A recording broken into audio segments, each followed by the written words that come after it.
Hi, my name is Gianna Iacovetta, and I'm a senior here at CSU, majoring in journalism and media communications with a minor in business. So why this class of JTC 335? I want to be able to use the skills that I'll gain in this class for my future careers that I want to go into. I want to go into either public relations or advertising. I want to be able to learn how to take professional photos instead of using a phone. I've never used a professional camera before.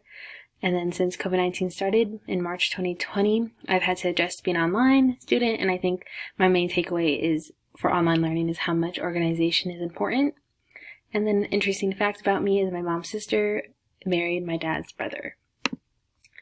And the camera I will be using is a Nikon D3400 with an 18-55 lens.